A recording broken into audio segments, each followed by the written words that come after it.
I've started to realize that a lot of my favorite films were often shot with this sort of filter that made it look dreamy and had this nice bloom. I think it's because I see the world this way. Having bad eyesight with astigmatism has changed how I view the world literally and imaginatively. Daily life consists of bloom, glare, because my dumb self at a young age decided to not eat my carrots and read in the dark.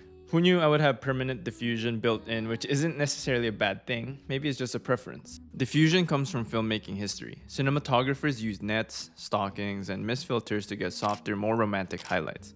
Look at one of my favorite films, Chungking Express. The DP for that movie, Christopher Doyle, was an avid fan of the Pro Mist filter, and my god, look at these shots. Today we shoot on digital cameras that are clinically sharp, and diffusion helps bring that back, just by a little bit.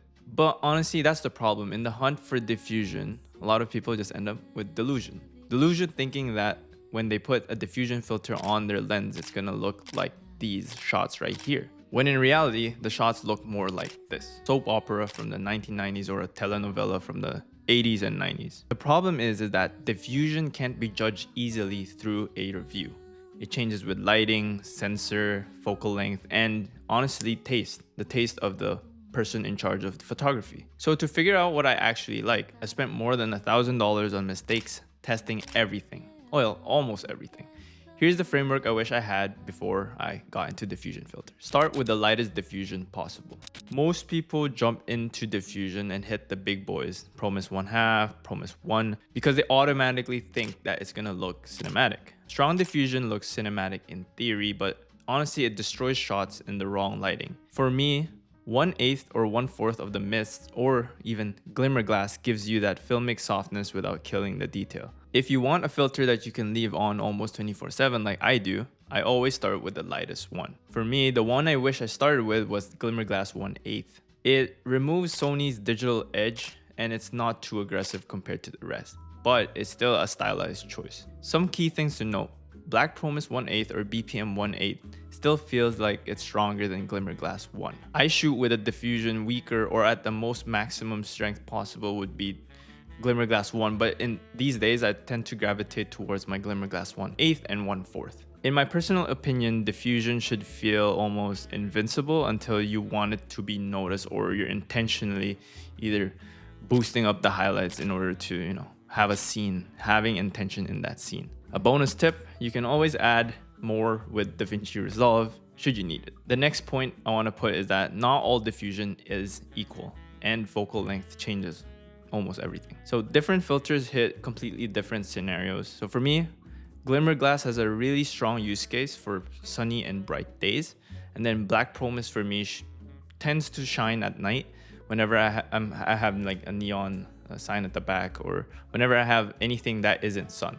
Another filter that I really like is the Shortstache Everyday filter, which is a CPL plus mist combo, which is an underrated middle ground. I would argue that that filter is one of the best filters I've ever used, and I just leave it on my 24-105. For some reason, that 24-105 lens always has that filter and it's always produced great results. Something most people don't talk about enough is that your focal length changes the strength of your diffusion. So what looks perfect at 35mm might look very different at 11mm, or what looks stunning at 70mm might look even more stunning at 200. This is why when you're watching YouTube reviews, it's almost impossible to choose a diffusion based off of the footage that you're getting because it's also graded post. These things play a role. We are very spoiled these days. There are combos now that have the ND plus the diffusion in one. But in these days, in 2025, 2026, ND plus diffusion combos exist. We're very spoiled in that regard, but it does come with trade-offs. So you save a lot in terms of stacking your filters and also the possibility of vignetting. But almost all combo filters I've noticed they introduce color shifts, whether that's green or whether that's magenta, especially at higher ND stops, and they also have cross polarization.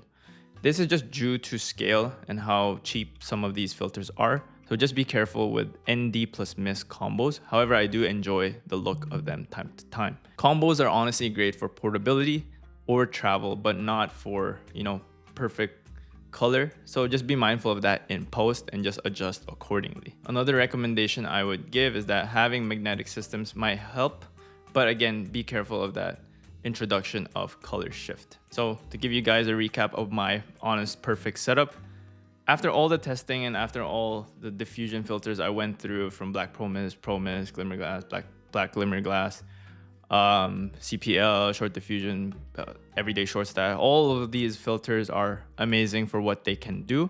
But my everyday diffusion kit would be Glimmerglass 1/8 to cover 67 millimeters, Glimmerglass 1/4 to cover 77 millimeters, the Shortstache Everyday filter as well to cover the 77 millimeters, and that's about it. If it's a bright and sunny day, I introduce my ND plus mist combo from KNF. I'll put it up in the screen. I don't remember the name of it, but I use that. Or if I'm actually feeling lazy, I'll just introduce it in post in DaVinci Resolve.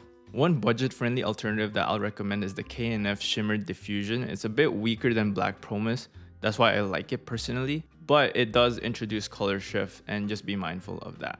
They are good, but they do introduce that color shift. So if you're starting from zero, just grab one light diffusion filter, probably the 1/8 and 1/4 of any of the Black Promise Glimmerglass, and start from there. Now maybe you're interested in what lens to pair your diffusion filters with. I have lots of videos on that, and if you click on one of these, I'll see you guys there when I see you.